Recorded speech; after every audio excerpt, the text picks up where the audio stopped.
folks who are more dangerous than most Gitmo detainees. They're in our prisons. And given my administration's relentless pursuit of Al Qaeda's leadership, there is no justification beyond politics for Congress to prevent us from closing a facility that should have never been opened. Today, So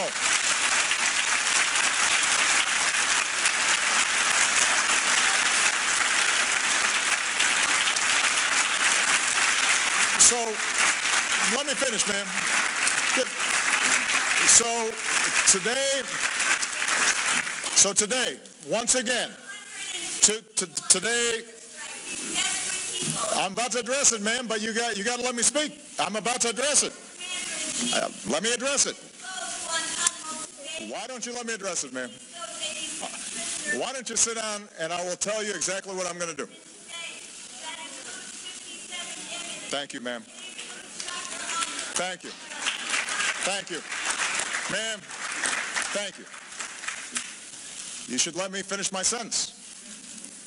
Today, I once again call on Congress to lift the restrictions on detainee transfers from Gitmo.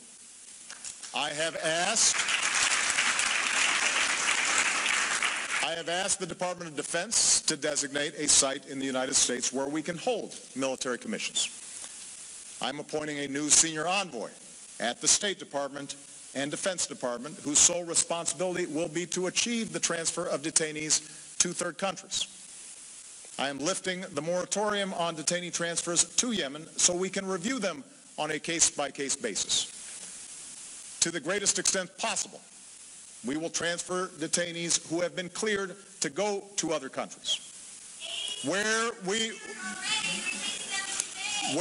appropriate, we will bring terrorists to justice in our courts and our military justice system. And we will insist that judicial review be available for every detainee. Now, ma'am, let me finish. Let me finish, ma'am. This is part of free speech, is you being able to speak, but also you listening, and me being able to speak. All right? Thank you.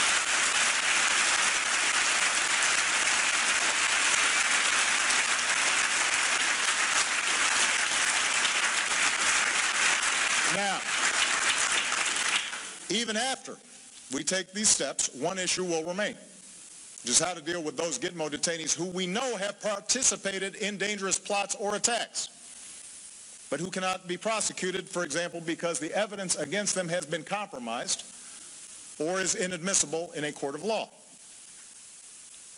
But once we commit to a process of closing Gitmo, I am confident that this legacy problem can be resolved, consistent with our commitment to the rule of law.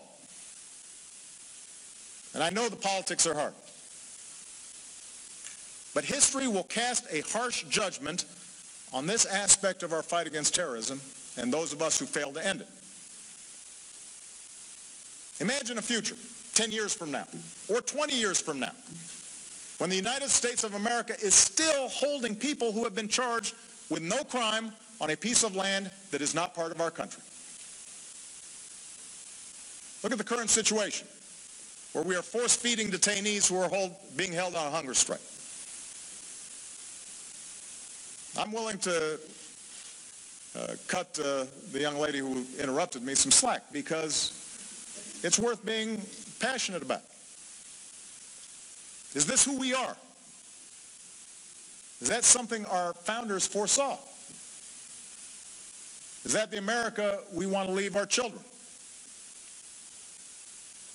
Our sense of justice is stronger than that. We have prosecuted scores of terrorists in our courts.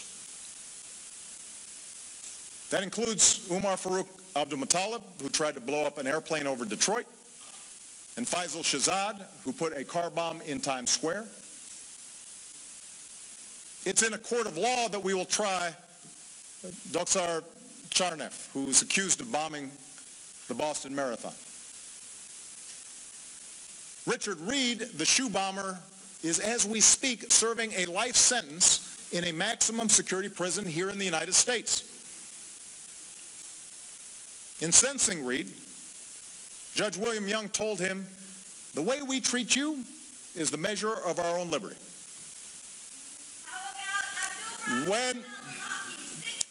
When we went,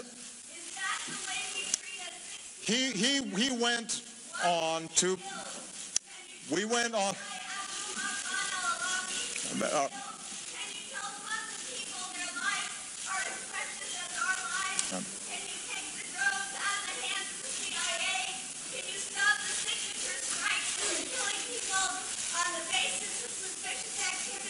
we're addressing that, ma'am.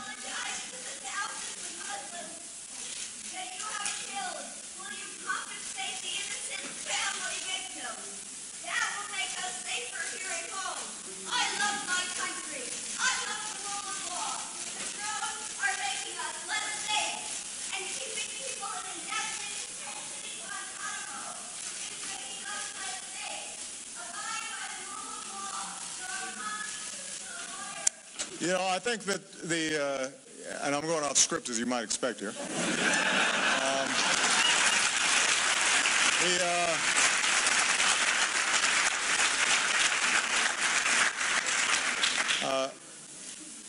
The voice of that woman is worth paying attention to. Obviously,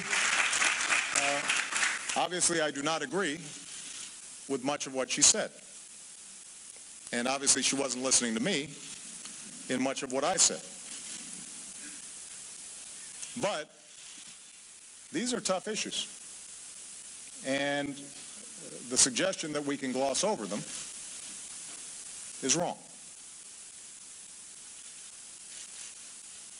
You know, when that judge sentenced Mr. Reid, the shoe bomber, he went on to point to the American flag that flew in the courtroom. That flag, he said, will fly there long after this is all forgotten. That flag still stands for freedom.